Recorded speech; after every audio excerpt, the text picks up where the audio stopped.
Hello friends, welcome to Summer Food Court. இன்னைக்கு நம்ம பார்க்க போற சூப்பரான பட்டர் முறுக்கு வாங்க பார்க்கலாம். ஹாய் ஃப்ரெண்ட்ஸ், சப்ஸ்கிரைப் பண்ணாதவங்க எல்லாம் சப்ஸ்கிரைப் பண்ணிடுங்க. அப்படியே கூடவே இருக்க பெல் ஐக்கானை ப்ரெஸ் பண்ண மறந்துடாதீங்க. அப்போ தான் நான் போடுற வீடியோஸ் எல்லாம் உங்களுக்கு நோட்டிஃபிகேஷன்ஸாக வரும். இப்போது இந்த சாஃப்டான பட்டர் முறுக்கு செய்ய தேவையான பொருட்கள் என்னென்னு பார்க்கலாமா? 1 கப் அரிசி மாவு, 1/4 கப் உடச்சக்கல்லை எடுத்துக்கோங்க. ஒரு மிக்ஸி ஜாரில் எடுத்து வச்சுருக்க 1/4 கப் உடச்சக்கல்லையை சேர்த்து நல்லா நைஸாக அரைச்சிக்கோங்க. இப்போ பாருங்கள், இந்த மாதிரி உடச்சக்கடலை மாவு நமக்கு கிடச்சிருக்கும். அடுத்து நம்ம எடுத்து வச்சுருக்க 1 கப் அரிசி மாவையும் இந்த உடச்சக்கடலை மாவையும் நல்லா ஜலிச்சுக்கணும். அரிசி மாவை நீங்கள் வீட்டிலையே அரைச்சிக்கலாம். 1 கப் பச்சரிசியை எடுத்து அரை மணி நேரம் ஊற வச்சுட்டு நல்லா ஃபேன் காற்றுல காய வச்சுருங்க. நல்லா காஞ்ச உடனே அதை மிக்சியில் போட்டு பொடி பண்ணிக்கோங்க. அந்த அரிசி மாவை தான் நான் இன்றைக்கி எடுத்திருக்கேன்.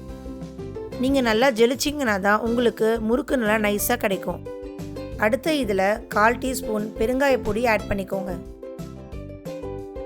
அடுத்து இதில் 1 டேபிள் ஸ்பூன் பட்டர் ஆட் பண்ணிக்கோங்க. நம்ம பட்டர் அதிகமாகவும் ஆட் பண்ணக்கூடாது. பட்டர் 1 டேபிள் ஸ்பூன் ஆட் பண்ணணும். அப்போ தான் உங்களுக்கு முறுக்கு உடையாமல் கிடைக்கும். அடுத்து இதில் 1/4 டீஸ்பூன் ஓமம் ஆட் பண்ணிக்கோங்க. அடுத்து 1/4 டீஸ்பூன் சால்ட் ஆட் பண்ணிக்கோங்க. நான் இதில் 1 கப் மாவு எடுத்திருக்கேன். அதனால் நமக்கு அரை கப் தண்ணி தான் தேவைப்படும். தண்ணி சேர்க்கும்போது கொஞ்சம் கொஞ்சமாக ஊற்றி பிசையுங்க. அப்போ தான் உங்களுக்கு கரெக்டான கன்சிஸ்டன்சி கிடைக்கும். முறுக்கு மாவு ரொம்பவும் தண்ணியாக இருக்கக்கூடாது, ரொம்பவும் திக்காக இருக்கக்கூடாது. அதுக்கேற்ற மாதிரி தண்ணியை கொஞ்சம் கொஞ்சமாக ஆட் பண்ணி கரெக்டாக பிசையணும். இப்போ பாருங்கள், இதுதான் கரெக்டான கன்சிஸ்டன்சி. மாவு இந்த அளவுக்கு சாஃப்டாக இருந்தால் தான் நமக்கு முறுக்கு கரெக்டாக வரும். இப்போ ஒரு மூடி எடுத்து இதை மூடி வச்சுடுங்க. ஏன்னா மாவு நமக்கு ட்ரை ஆகக்கூடாது.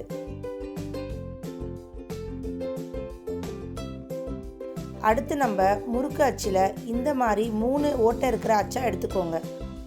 அதை கரெக்டாக ஃபிக்ஸ் பண்ணிக்கோங்க. முறுக்கு அச்சுக்குள்ளே லைட்டாக எண்ணெய் தடவிக்கோங்க. அப்போ தான் உங்களுக்கு மாவு ஒட்டாமல் வரும். அடுத்து நம்ம எடுத்து வச்சுருக்க மாவுலேருந்து கொஞ்சமாக நல்லா பிசைஞ்சிக்கோங்க. நீங்கள் எவ்வளோக்கு எவ்வளோ பிசைறீங்களோ அப்போ தான் உங்களுக்கு முறுக்கு ஈவனாக கிடைக்கும். இந்த மாதிரி மாவெல்லாம் முறுக்கு அச்சில் போட்ட பிறகு 2 கரண்டி வச்சுக்கோங்க. இந்த ஜல்லிக்கரண்டியில் தான் நம்ம பிழிய போகிறோம். நல்லா ஜல்லிக்கரண்டியில் இது மாதிரி பிழிஞ்சு எடுத்துக்கோங்க. இப்போ பாருங்கள், இந்த மாதிரி நீங்கள் ஜல்லிக்கரண்டியில் பிழிஞ்சிட்டிங்கன்னா உங்களுக்கு எண்ணெயில் பொரிக்க ஈஸியாக இருக்கும். அடுத்தது ஆயிலை ஹீட் பண்ணிக்கோங்க. எண்ணெய் காஞ்சிருச்சான்னு பார்க்குறதுக்கு சின்ன மாவை எடுத்து போட்டு பாருங்கள். மேலே வந்துடுச்சுன்னா உங்களுக்கு எண்ணெய் கரெக்டாக காஞ்சிருக்குன்னு அர்த்தம். இப்போ நீங்கள் எடுத்து வச்சுருக்க முறுக்கெல்லாம் இதில் ஆட் பண்ணிக்கோங்க. நான் இன்றைக்கி கடலை எண்ணெயில் பொரிச்சிருக்கேன். நீங்கள் எந்த எண்ணெய் வேணால் யூஸ் பண்ணிக்கலாம். எண்ணெய் நல்லா காஞ்ச பிறகு நம்ம பிழிஞ்சு வச்சுருக்க முறுக்கெல்லாம் ஒன்று ஒன்று ஆட் பண்ணுங்கள். ஒன்று ஒன்று ஆட் பண்ணால் தான் நமக்கு எடுக்கிறதுக்கு ஈஸியாக இருக்கும். ஸ்டவ்வை மீடியம் ஃப்ளேமில் வச்சுக்கோங்க. அப்போ தான் உங்களுக்கு ஒரே மாதிரி வெந்து வரும்.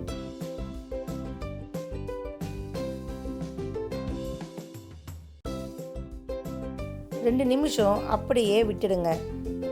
2 நிமிஷம் கழித்து முறுக்க மெதுவாக திருப்பி விடுங்க. இப்போ பாருங்கள், உங்களுக்கு எண்ணெய்லாம் நல்லா அடங்கி இருக்குது. இது மாதிரி எண்ணெய் அடங்கின பிறகு முறுக்க திருப்பி விடுங்க. அப்போ தான் உங்களுக்கு முறுக்கு ஈவனாக வெந்து வரும். இது பட்டர் முறுக்குன்றதுனால ரொம்ப செவந்து எடுக்க வேண்டாம்.